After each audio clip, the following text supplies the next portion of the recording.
Oh, there's something about a gun. Let's see. Oh, Don't tell. jump the gun. Don't. Okay. Oh, sorry. Jump the gun.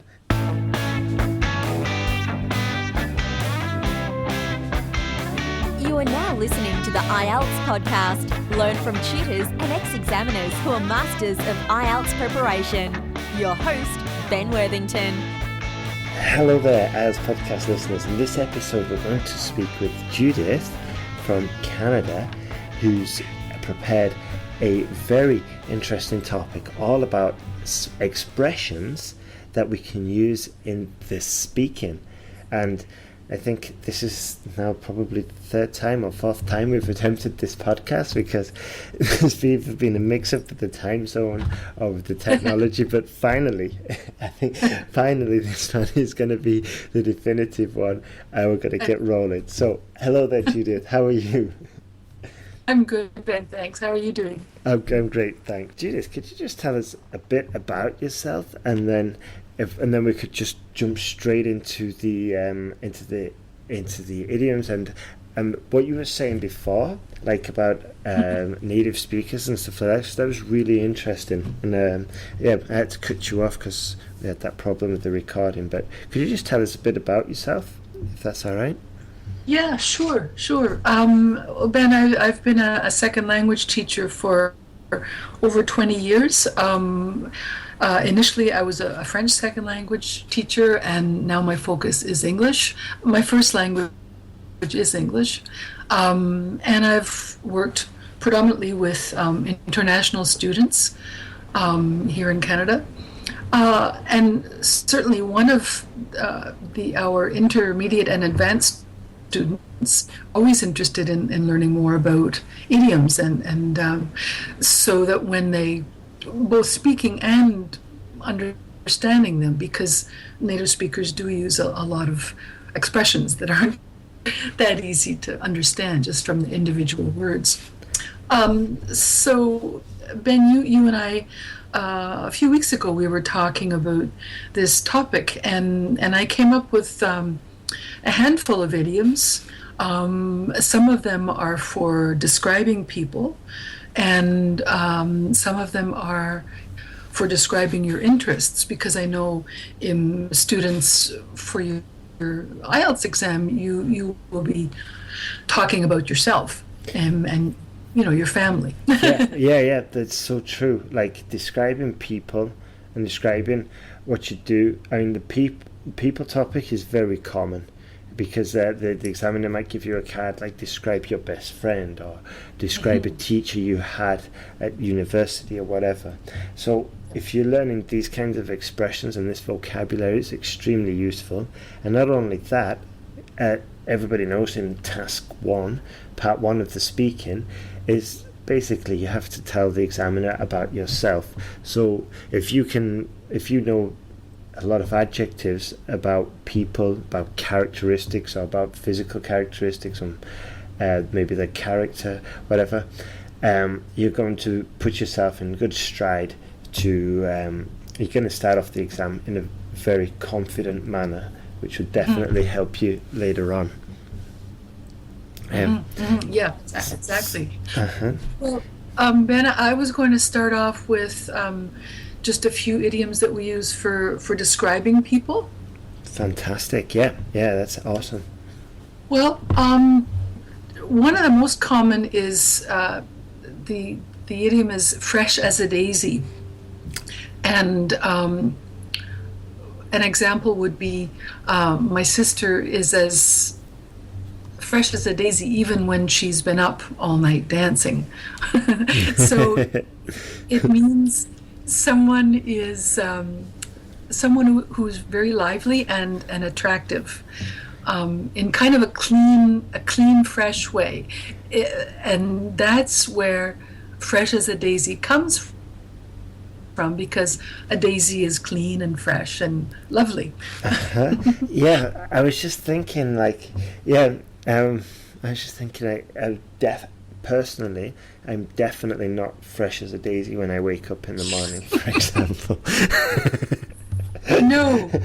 So what the opposite Yeah, I'm not sure what the opposite would be, but Yeah, I was just trying to think. Yeah.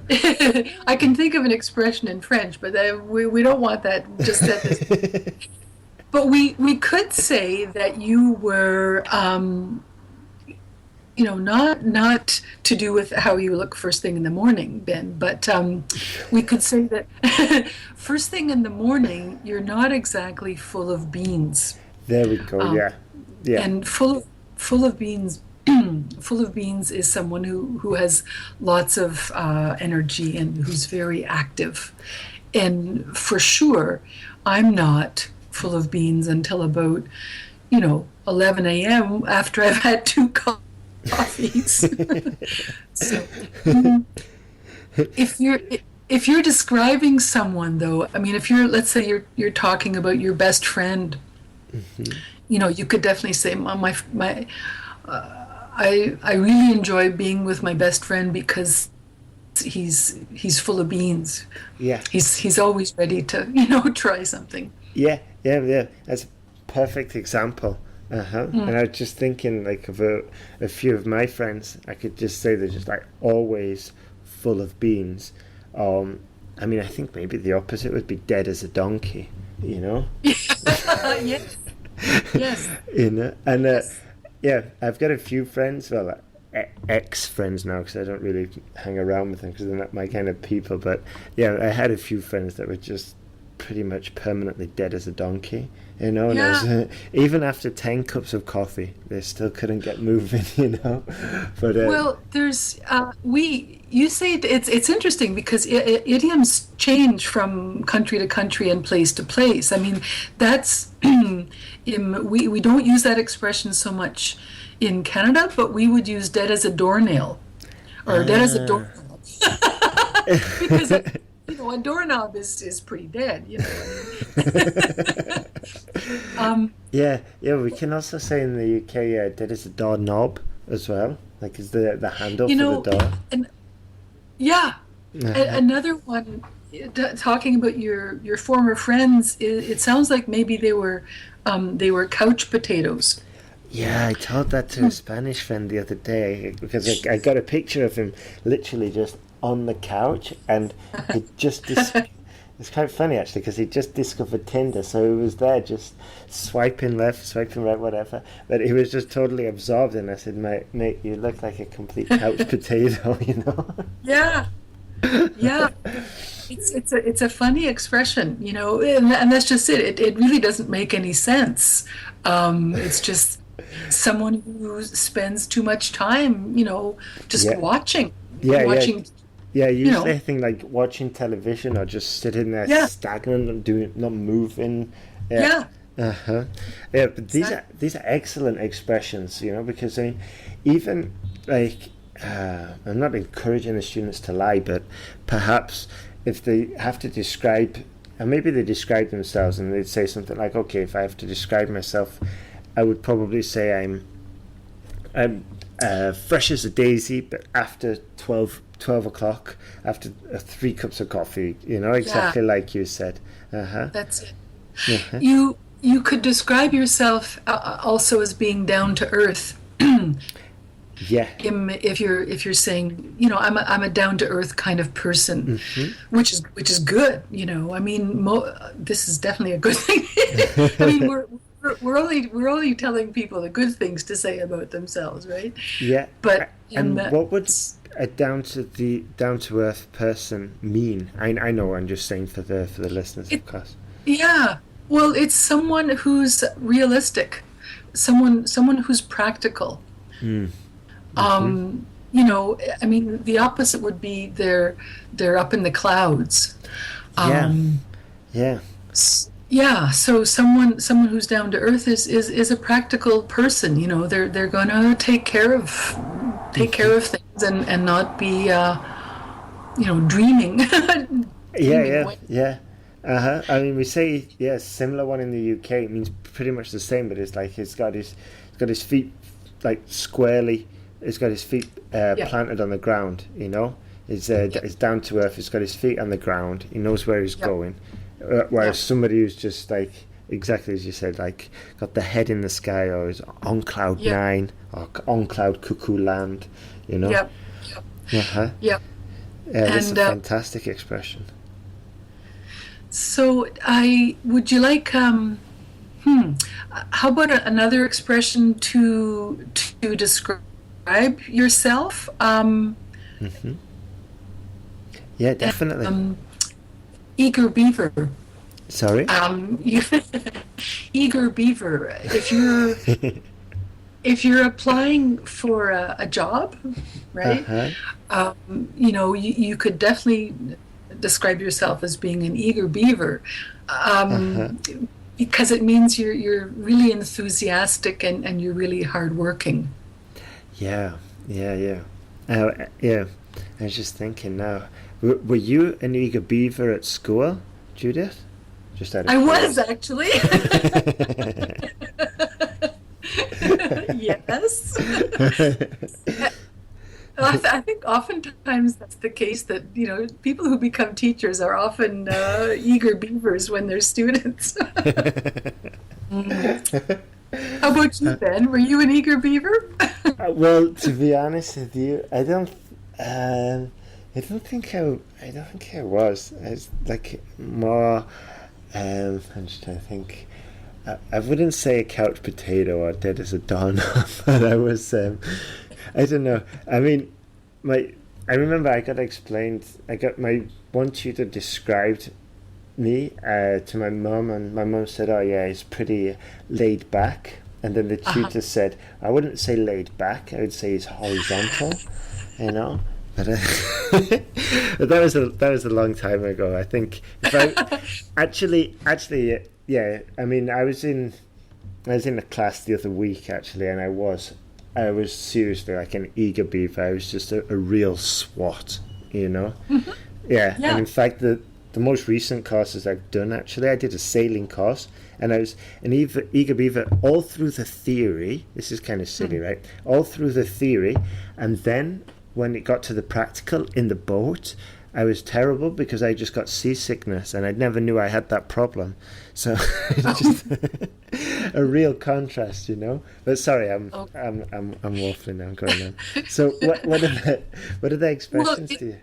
Actually, that's a very good lead-in to describing activities, because I have a few idioms for talking about activities, and what you were talking about when you were doing the practical part of your sailing was you were having a bit of a challenge, but you didn't throw in the towel. I mean, the expression is throw in the towel. Yeah. Which means to give up on something. Yeah. So even though you had a bit of a setback in the sailboat, I'm sure you didn't throw in the towel. You kept at it. Well, funnily enough, I just jumped off the boat and I ended up having to be towed for the rest of the class. It was kind of embarrassing, and I was in the water just holding onto a piece of string that was attached to the boat for the next 2 hours. It was. Yeah. It's kind of silly, but I love that expression of throwing the towel because it always reminds me of the Rocky film, because I think it comes from boxing when the coach throws in the towel of his boxer. Yes. Yeah. Yes. Uh-huh. Yes, a lot of these expressions, do originate in sports. And the other one for you, and and then we'll stop talking about the sailing, was sometimes. Let's see. I'll give an example using myself. Take the pressure off you for a few minutes. Sometimes after I'm working all day, I do get a second wind. And then I can keep going for a few hours. So the expression is get a second wind, which I think probably comes from sailing. Yeah, I imagine so. Yeah, but it means you're tired, but then you have a burst of energy. Okay, so this would be the perfect expression to use if maybe you're describing a routine or a personal routine or a typical day, you know? Yeah. You could just wake up, and, I mean, you could just describe it like, I usually wake up fresh as a daisy, then at work I'm an eager beaver from 9 till 5, then I go home, I'm a couch potato for 30 minutes, and then I get my second wind, and Well, I definitely agree. Although you don't want to put your entire idioms knowledge into one paragraph. I mean, yeah, that's true. That's true. I just I wanted to see how far I could get, you know. Well, I can tell that you're really on the ball. Thank you. That's another one. Sharp as a nail this afternoon. I'm getting my second wind. Yeah. So that's on the ball is a good one. Yeah. Do you know where this one comes from? I can't think. I think it must be from an American spot. I imagine North American, maybe. I honestly don't know, but that's another really fun thing to do with idioms is to figure out where they come from, because they all have an origin somewhere, right? Yeah. And sometimes they've been around for a really, really long time. I mean, I think Shakespeare used, he came up with some of the first idioms. Yeah. That reminds me, when I was doing some research, when you're like writing academically and you have to hedge like what you're writing, so you can't say sort of like everybody in the UK loves fish and chips, for example. You just can't say something like that. You've got to hedge it, and you say most people in the UK love fish and chips, for example, but the what's really interesting was that the expression hedge comes from when the old farmers used to put a hedge around their property to protect it from from outsiders. So when you're putting a hedge around it, you're protecting it. So when you're hedging your sentence, you're protecting yourself from attack, from another another critique, from another from maybe another academic source or whatever. So you have to hedge your sentence. Just say often. In the UK, most people like fish and chips or whatever. But I love doing this, like checking out the origin of the expressions. It's really interesting. And let's see, how about one more? Yeah. Okay. If I give it my best shot, then I'll really come up with something good. So give it my best shot is a good expression, which just means you're going to try your hardest. You're going to do your very best. Yeah. And I imagine that would come from the military. I don't know. Quite probably. Yeah. Yep. I just guessing there, but Quite probably. That's a. Although it could come from basketball. Because, possibly. You shoot a basketball, right? So. quite possibly. Yeah. There's one. Here's one that one might think comes from the military, and it's jump the gun.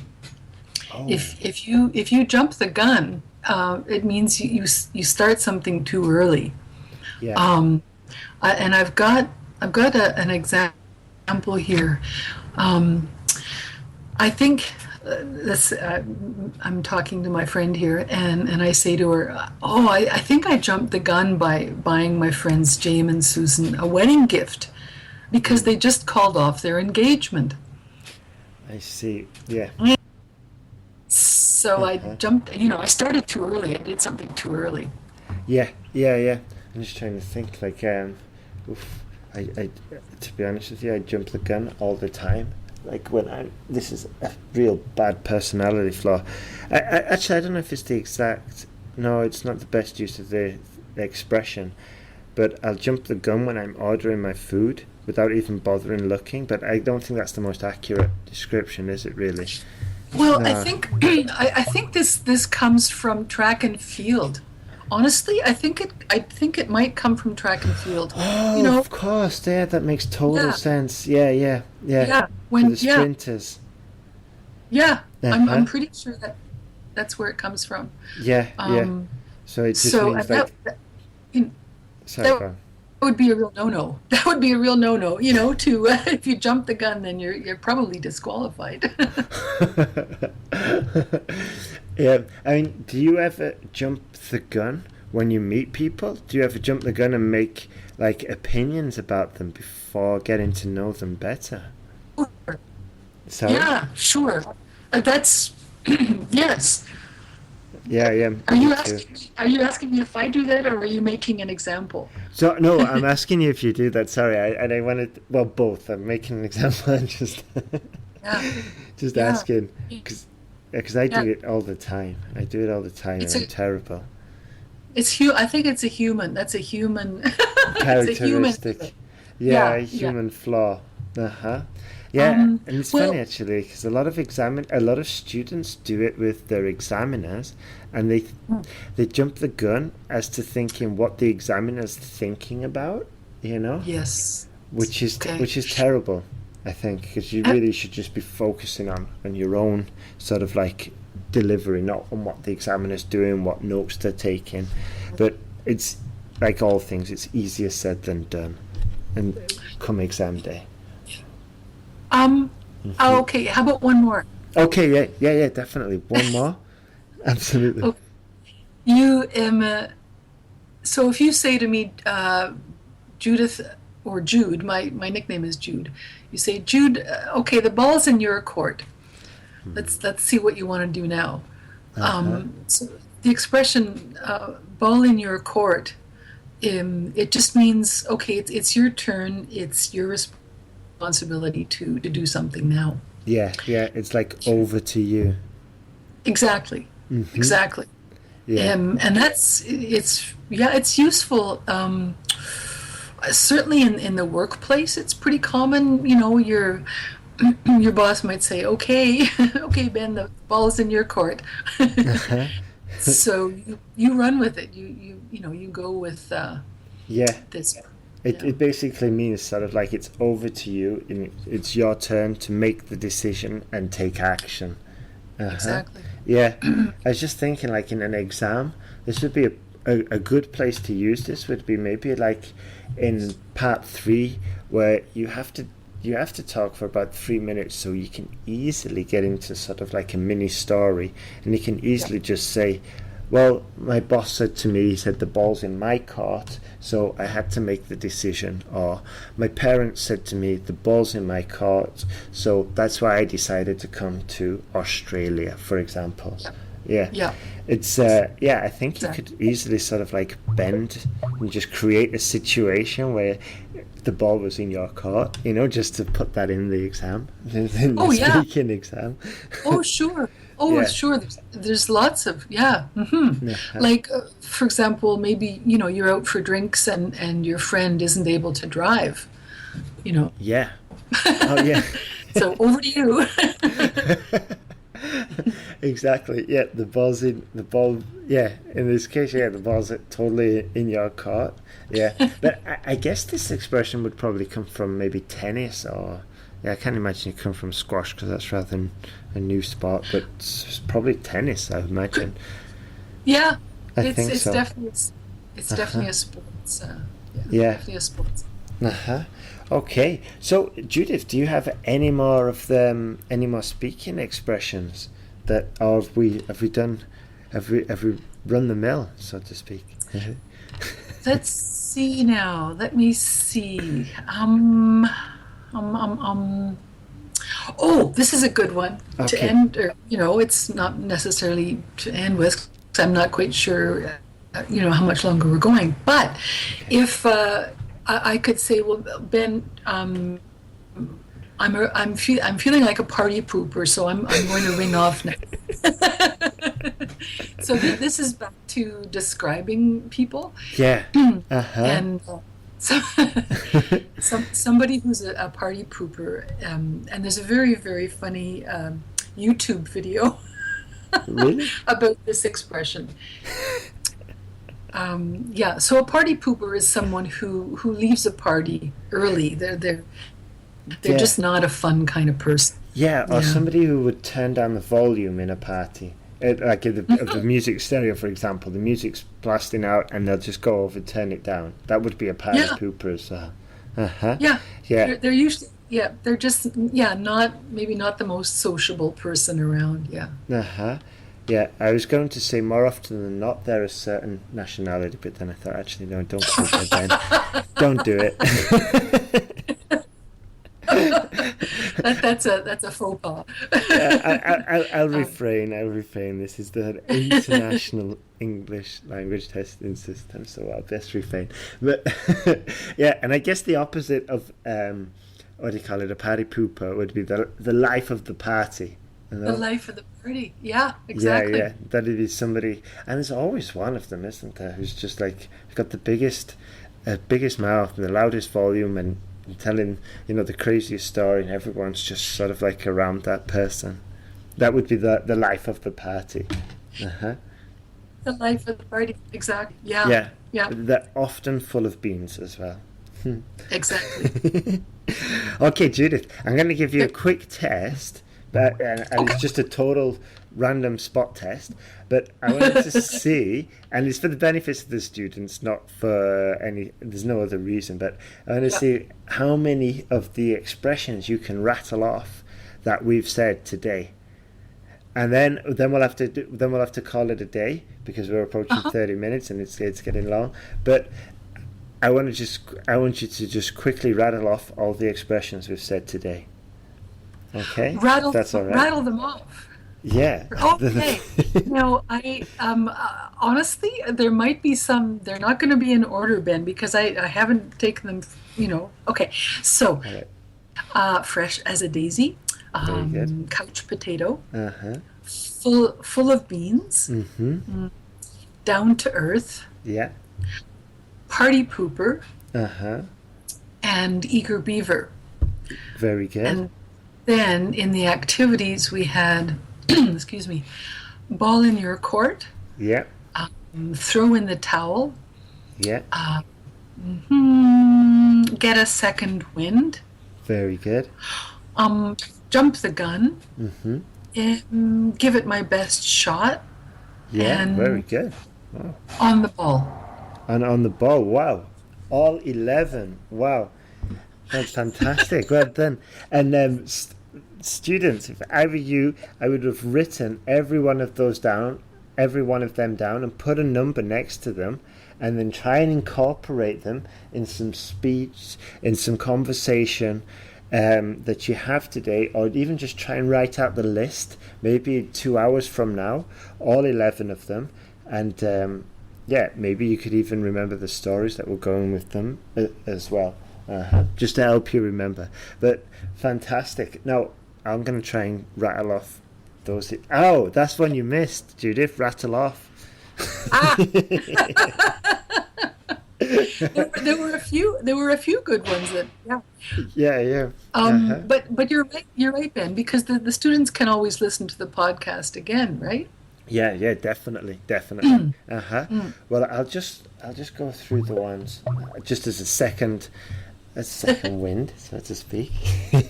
Okay, so fresh as a daisy. Dead as a donkey, dead as a doorknob, dead as a doornail. Yes. Full of beans, couch potato. Oof. Oh yeah, then there's all the spot ones. So, there's something about a gun. Let's see. Don't tell. Okay. Oh, sorry. Jump the gun. Ball in your court. Throw in the towel. Give it your best shot. Rattle off. Oh, I've got 11, but I'm missing one of them. I can't remember now. Do you know?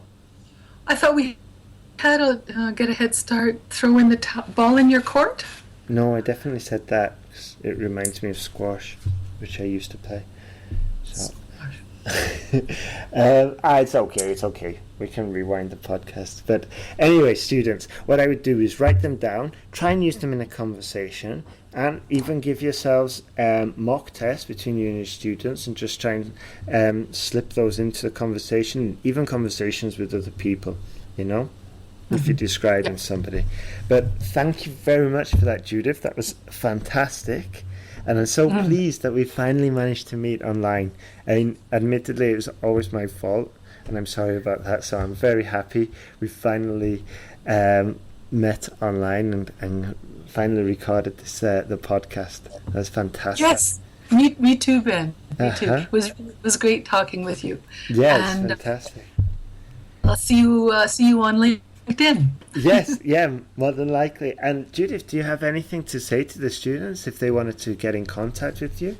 Should they just look for you on LinkedIn through my profile, or They LinkedIn, or I was going to give my email address. If a student wanted a copy of the idioms, I would definitely email it to them.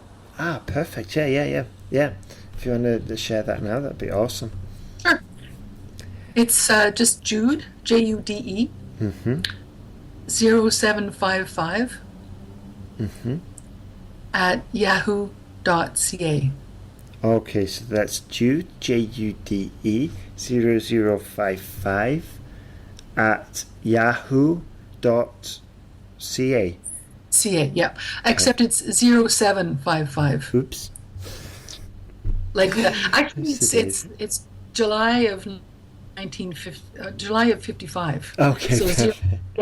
0755. Okay, sorry about that, guys. 0755. Yeah. Awesome. Okay, well, I'll put a picture of it in the actual blog post. No, I won't actually type it out. I'll just put a picture of it.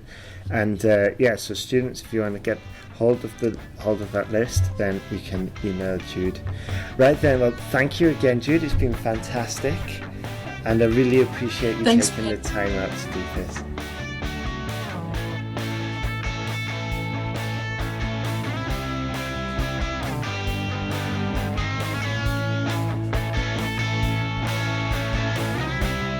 Thanks for listening to IELTSPodcast.com.